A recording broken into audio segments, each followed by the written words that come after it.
aywa Chérif j'espère que la daloon démb du la dalaat ndax démb dañ laa laaj nga ne ñu fan ngeen nekkoon da ngay toog di gént.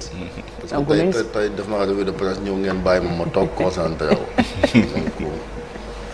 très bien aywa ñu dem si jàngat bi ak Souleymane xeex lu jëm ci wàllu inflation ak itam taux directeur bi nga xam ne BCEAO wàññi na ko démb ba léegi quand même ñu ngi koy gis ci quotidien yi Chérif. waaw parce que keroog àllarba ñoom banque centrale des états de l'Afrique li naan seen réunion ordinaire comité politique monétaire daje naan Souleymane ngir wax ci mais bëgg nañ ñu xam luy déjà. taux directeur ci wolof bu ñu ko doon teg. waaw jërëjëf soxna Fati. taux directeur bi dafa yokk. dañ ko yokk. taux directeur mooy lan. xam nga BCEAO moom mooy ki nga xam ne moom lañ dénk politique monétaire xam ni ñoo bokk benn monnaie muy CFA. ci UEMOA. espace monétaire nag day am politique monétaire moom mooy nan la ñu téye monnaie bi pour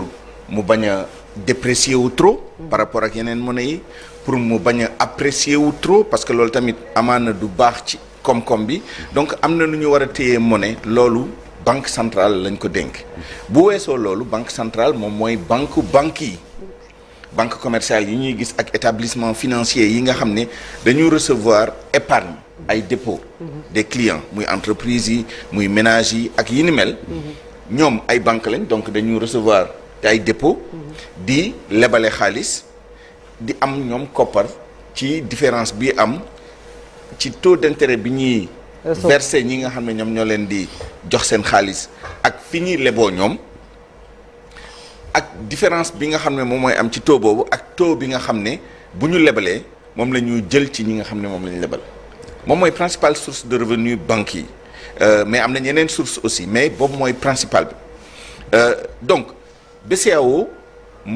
dafa nekk banque boo xam ne banque commerciale yi ak établissement financier yi di nga xam ne dañuy recevoir dépôt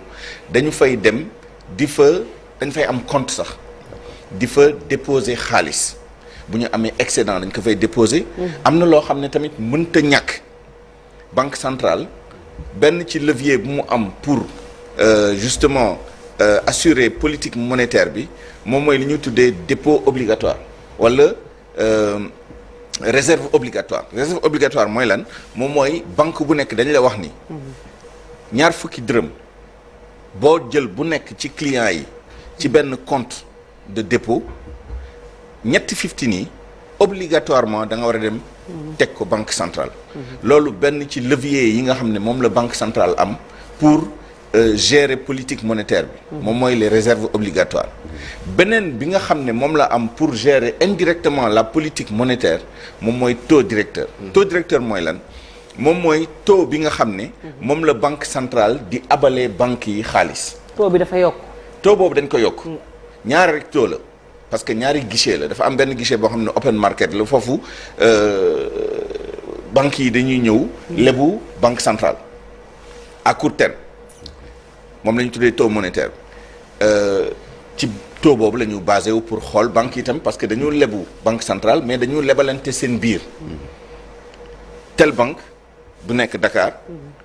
mën na lebu telle autre banque parce que par exemple matalul li nga xam ne moom la war a dem verser ji banque centrale au titre des réserves obligatoires par exemple mën na dem ci beneen banque ne ko lebal ma tey dama manqué c'est pas au jour le jour c'est une base mensuelle trimestrielle et cetera mais bu demee ba toll fi nga xam ne dafa war a dem déposer li nga xam ne mooy réserve obligatoire yi bu motlewul mën na dem ci beneen banque bu soxlaa tamit xaalis parce que dafa manqué dafa anticiper ni fin du mois jot na day soxla koppar et cetera donc loolu benn guichet bi la beneen guichet bi bon c'est pour des prêts yoo xam ne banque bi day ñëw à titre personnel individuel indi garantie li si gën a bëri garantie yi moom mooy les obligations yi nga xam ne moom la état yi di émettre li si gën a bëri compagnie d'assurance yi ak banques yi ñoo koy jënd buñ ko jëlee parfois nga soxla xaalis da ngay dem banque centrale yóbbu sa garantie yooyu en nantissement ñu jox la xaalis loolu beneen guichet la ñaari guichet yooyu nag seen taux yi nga xam ne moom la banque centrale di lebalee banques yi ñoom ñooy les deux principaux taux directeurs de la banque centrale benn bi avant Covid c'était à 2,5% bi Covid ñëwee yéen a ngi fàttaliku moom la ñu baissé woon pour stimuler économie yóbbu ko à 2%. Depuis boobu juin 2022 ba léegi comité de politique monétaire bi benn yoon lay daje par 3 mois ci diggante bi juin ba léegi 3 fois 3 mois am na fi 3 fois yëpp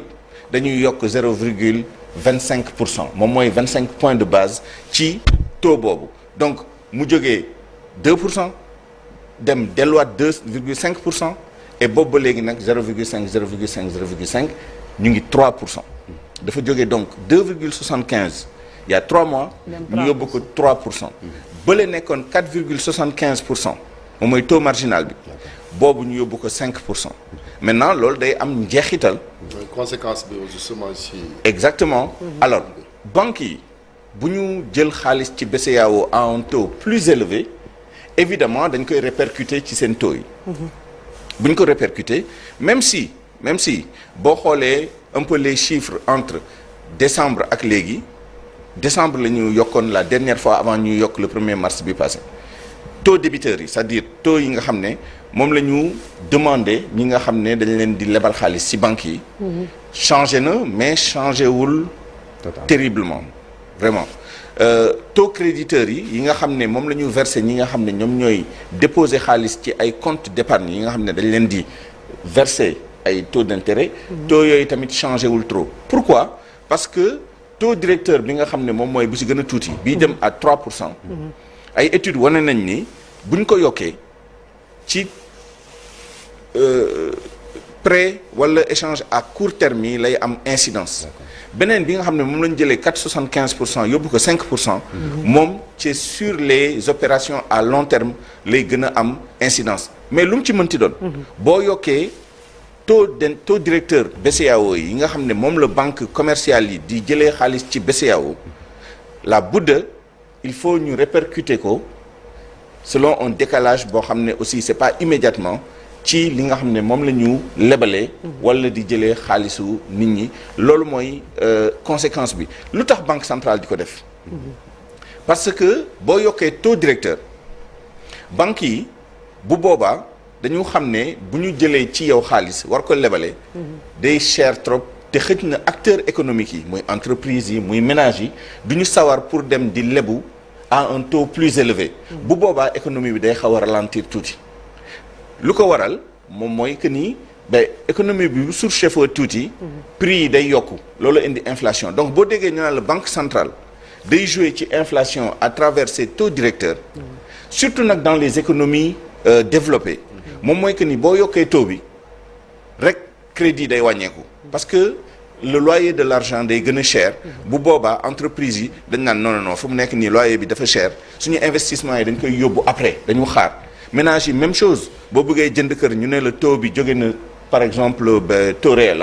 10% dem 15% à partir de ce moment da nga naan non jamono bi c'est pas un bon moment pour lebu xaalis parce que boo fayee intérêt yi li ngay tu payes presque le double boo ko xoolee sur une durée longue et cetera donc loolu mooy enjeu yokk ak wàññi taux directeurs yi boo ko yokkee da ngay wàññi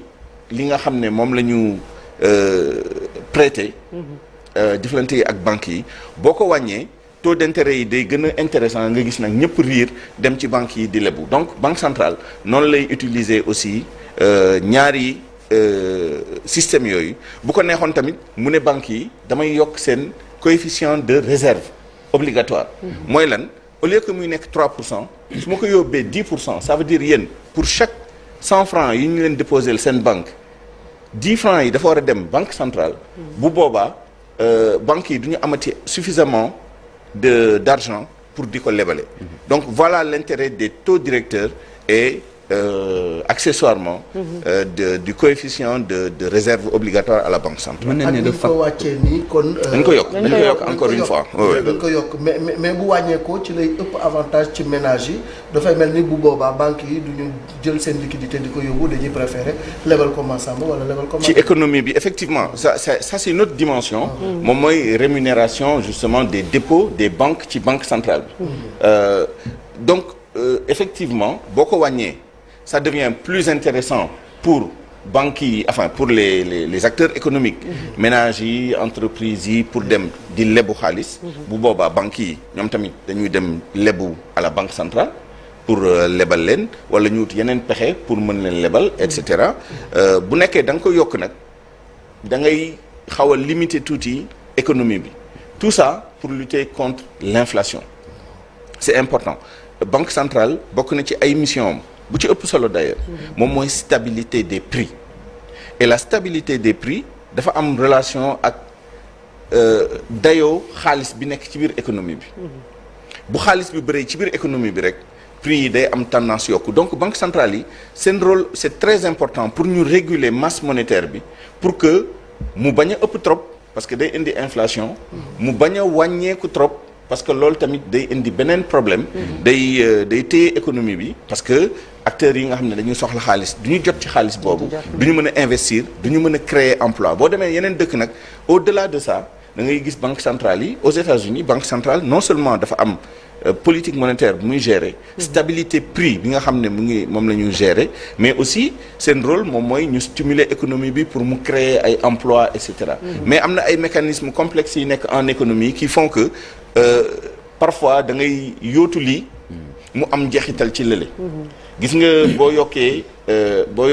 taux d'intérêt yi économie bi xaw a taxaw tuuti ba création d'emploi day wàññeeku effectivement donc il faut que banque centrale yi trouver un juste milieu pour que bu laajee ñu téye xaalis bi ci économie bi à travers l'augmentation des taux d'intérêt ñu bàyyi xel aussi que ni il faut pas que ñu tënk économie bi trop ba mu am njeexital ci création d'emploi wala ci investissement yi et cetera donc c'est un travail très complexe boo xam ne BCEAO daf koy def au même titre que d'autres banques centrales tey jii il y a quelques mois ici ñu ngi ci doon wax les taux d'intérêt aux États-Unis 1% la woon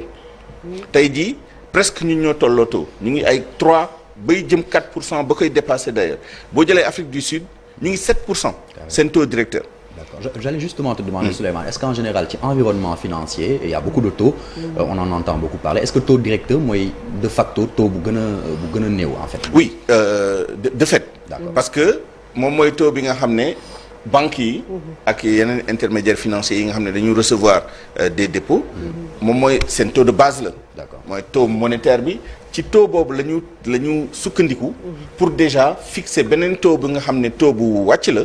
mais day déterminer loyer xaalis bi plus tard moom mooy banques yi li ñuy lebalante seen biir tey jii mu ngi à 3,44%. Mais normalement gannaaw le 1er mars yokk nañ taux directeur bi taux monétaire bi notamment moom mooy bi jóge 2,75 jëm 3%. boo moytuwul ci weer yi di ñëw fii ak prochaine réunion comité de politique monétaire bi amaana banques yi li ñuy lebalante seen biir taux bi dina yokku bu taux bi yokkoo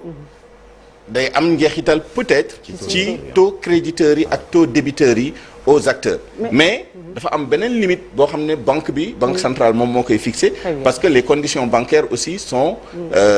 gérées par la banque centrale banque mënul jóg rek fixer benn taux nu mu ko neexee léegi lii am moom mooy les taxes ak les charges liées au crédit moom mooy tax nga gis taux yi di différer trop mais le taux de base banque centrale daf ci am kaddu. sànq yaa ngi naan dans certains pays taux directeur bi dafa élevé comme notamment en Afrique du Sud nga ne mu ngi ci 7%, États-Unis 4% et cetera est-ce que ragaloo ni suñu taux directeur également fii mun na yéeg. Ah oui mën na continuer à la prochaine réunion mën na yéeg bien que inflation bi par contre mu ngi wàññeeku mais c'est pas parce que wàññeeku na mois prochain wala dans 2 mois que prochaine réunion bi duñu yokk aux États-Unis c'est ce qui s'est passé États-Unis seen dernière augmentation bi dafa fekk taux inflation bi di wàññeeku tey jii je pense que ils sont pas loin de 6%. ñun tey dans l'espace UEMOA ñu ngi 6%. En janvier en décembre ñu ngi woon 7%. Maintenant dafa am benn spécificité ñun espace monétaire dafa am ay dëkk yu bëri yu ko tënk moyenne bi mooy 6%. Mais boo jëlee dëkk yi dafa am ñoo xam ne dañoo nekk largement en dessous de 6%. am ñu nekk largement au-dessus. La dernière fois vendredi bi passé wala bi ko jiitu wax nañ fi inflation au Sénégal inflation au Sénégal mu ngi ressortir en décembre à 11%. 11% yi boo ci dindee énergie nga dindi si les produits frais mu nekk 8%. xam nga ni 11% ci Sénégal ci moyenne UEMOA ñu nekk à 6%. ça veut dire que am na dëkk yoo xam ne ñu ngi largement en dessous. mais am na ñu bëri ñu loolu la BCEAO wax d'ailleurs il y a beaucoup de pays yoo xam ne ils sont au-dessus de 7%. donc inflation bi moom mooy facteur déterminant bi mais c'est pas parce que l'inflation objectif BCEAO moom mooy ñu dugg dans la fourchette moom mooy critère de convergence UEMOA bi 1% 3% entre 1% et 3% d'inflation bu ñu delluwaatee te loolu selon les prévisions de la BCEAO en 2024 on devrait venir à 2,9% loolu mooy prévision BCEAO ça veut dire quoi ça veut dire que d'ici 2024 probablement du am baisse peut-être mën na stagner nekk au même niveau c'est-à-dire 3%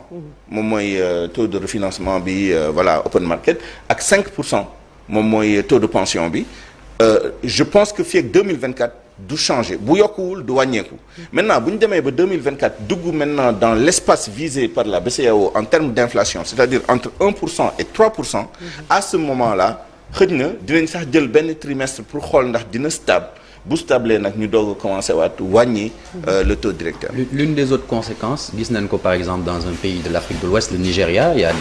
des pénuries de devises ñaanuñu ko yàlla est-ce que ça pourrait être l'une des conséquences en termes de pénurie de devises justement. Bon je ne pense pas trop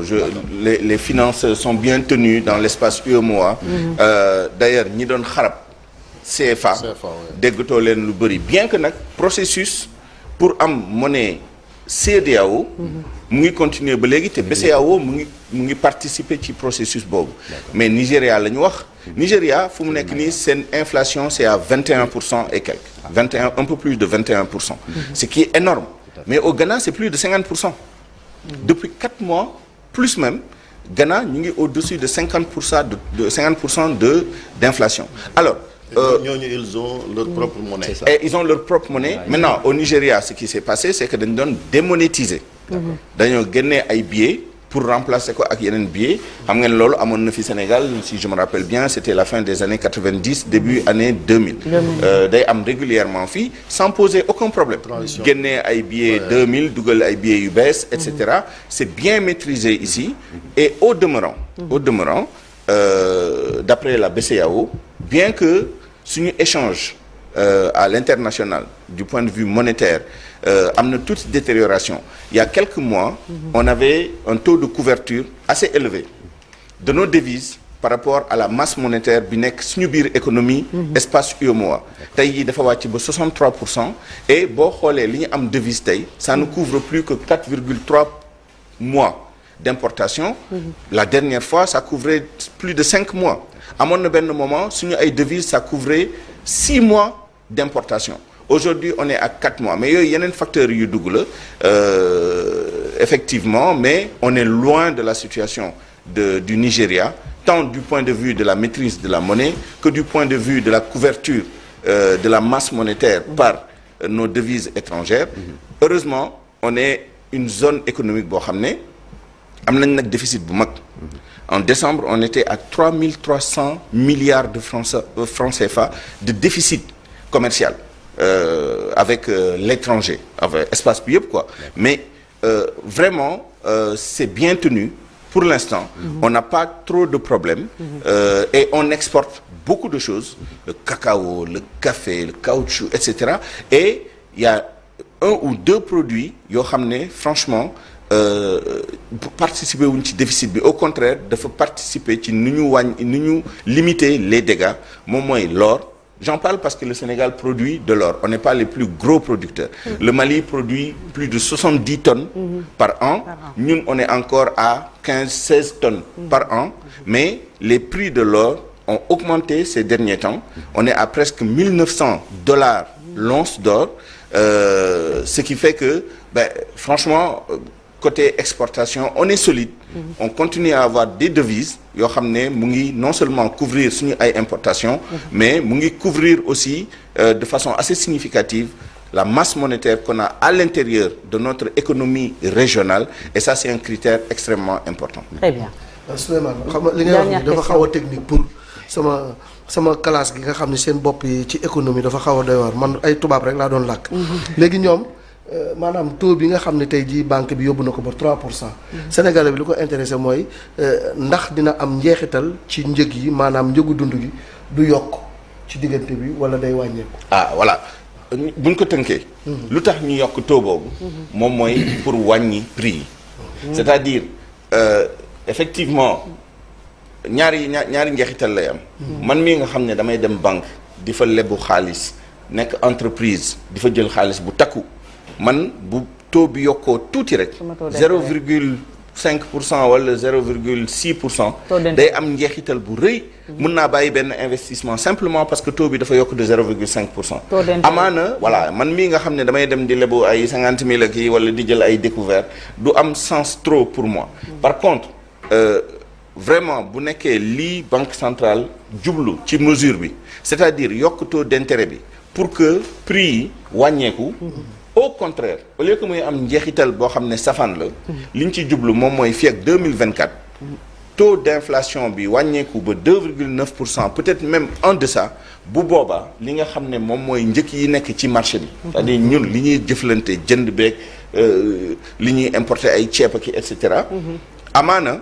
mu wàññi prix yi mën na bañ a nekk nag automatique parce que ñun suñu économie bu ngeen remarqué prix yi dañ ko encadrer trop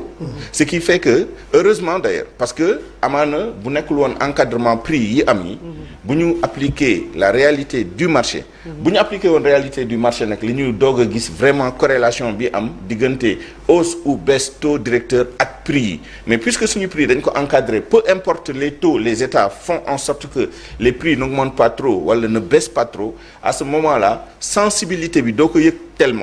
mais au plan macroéconomique yokku taux directeur bi li ñu ciy jublu moom mooy wàññi taux d'inflation bi ku ne taux d'inflation ne augmentation des prix effectivement